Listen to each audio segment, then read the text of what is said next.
I give unto them that mourn in Zion. I give unto them that mourn in Zion. Beauty for ashes. Beauty for ashes.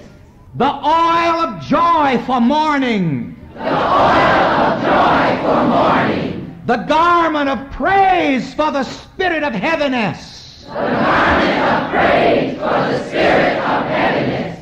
That they might be called trees of righteousness. That they might be called trees of righteousness. The planting of the Lord. The planting of the Lord.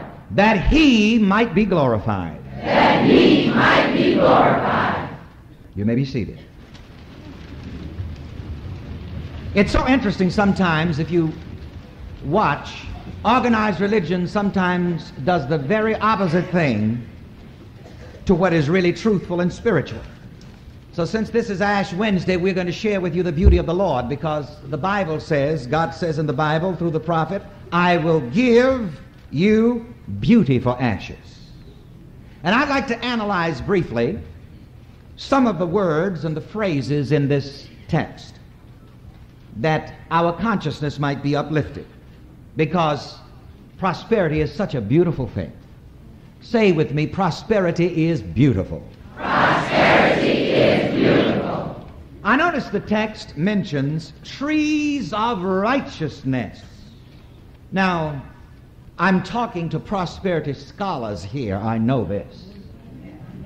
Isn't it wonderful? I haven't heard that particular term before. But you are prosperity scholars. You are truth scholars here. And I know that you have many beautiful interpretations to the various symbols and the various esoteric statements of the Bible. And so the ones that I will share with you are not exclusive but inclusive. A tree is a symbol of productivity.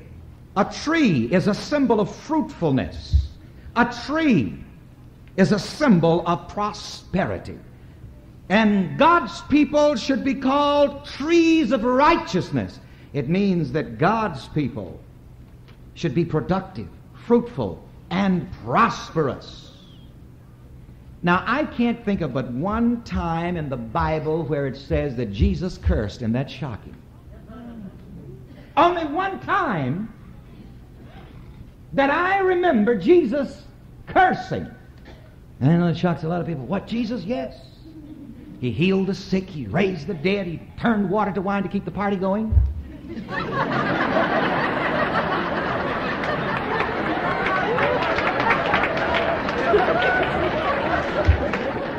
He did a lot of wonderful things. The Bible says that everywhere he went he was doing good, but one time he cursed something which seems uncharacteristic of Jesus Christ. That one time was when he saw an unproductive fig tree.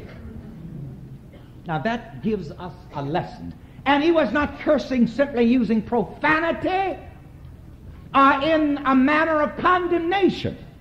But what does it show us? It shows us that God does not like unproductivity. And anything in our minds or in our lives that is not productive, we should get rid of it.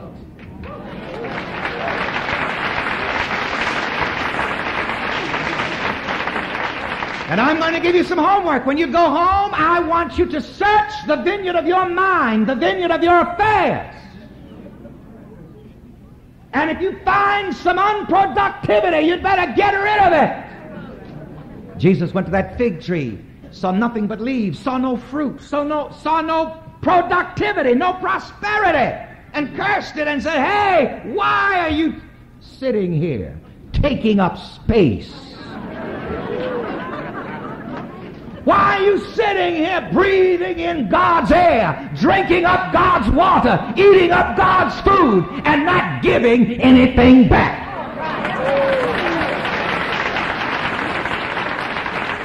You see, that unproductive fruit tree also symbolizes a mind or a man that's not giving anything back.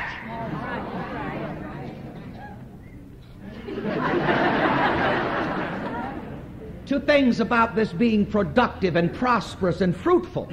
If you want to be prosperous and fruitful and productive, you have to give something back. And if you don't think that you are as productive and as fruitful as you would like to be, take what you have right now, and from that meager fare, start giving something back. If God gives you a dime, give back a penny. If God gives you $1, give back a dime. If God gives you 100, give back 10, plus an offering. You know, they asked about that on the Donahue show the other morning. And said, oh, really? Are you supposed to give 10% to the church or to the ministry? I said, yes, plus an offering.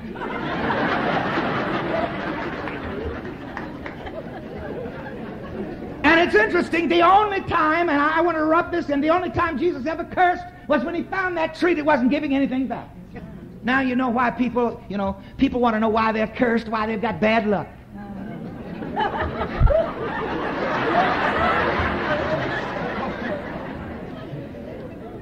How come I got bad luck? My luck is bad. Are you giving anything back? If you're not giving anything back, there's a curse on you.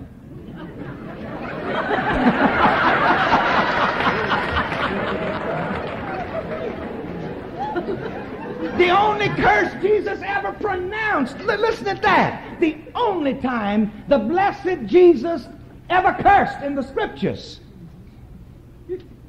was unproductivity. A man that was giving nothing back. Now, I'm having fun with this luck business. I reluctantly got into the luck business. Over a year ago, and I have a phone number where people can call in for the secret of good luck because people kept bothering me about that.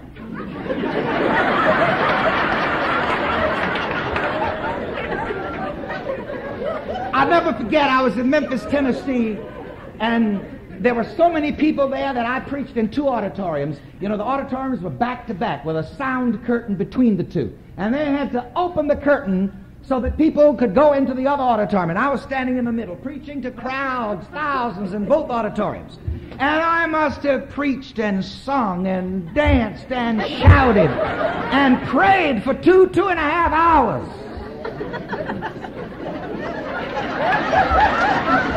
Healed and blessed and raised the dead.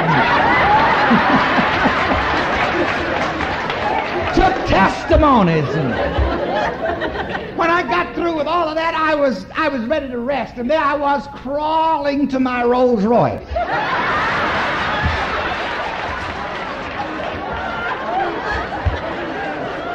Which was parked somewhere in the convention center. And I thought that we were parked where nobody could get to me, you know, then. I was ready to rest. And here comes this man creeping up to me. Oh, Reverend, I want you to pray for me because I got bad luck.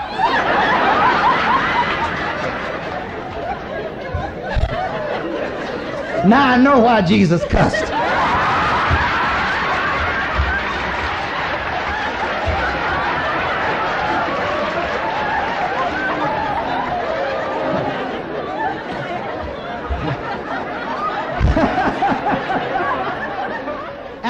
You know, I'm sure some of the other ministers here have had the experience where you prayed, you preached, you talked, you did everything you could to try to raise somebody's consciousness.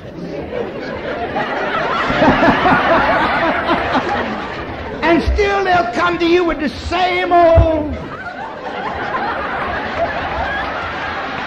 Some of you are not saved.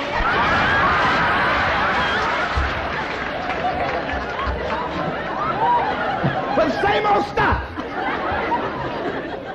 And I tell you, I just felt like cussing. But anyway, I said, well, I'm just going to have to get in the luck business. And so I put an 800 phone number on all my radio broadcasts offering the secret of good luck. Every week, thousands of people. And in some days, several thousand people will call for the secret of good luck. And I had to become a luck specialist. And so I'm giving you one of the secrets of good luck right now. Be productive. If you want to get rid of your bad luck and have better luck, whatever you want to call it, become productive and start giving something back.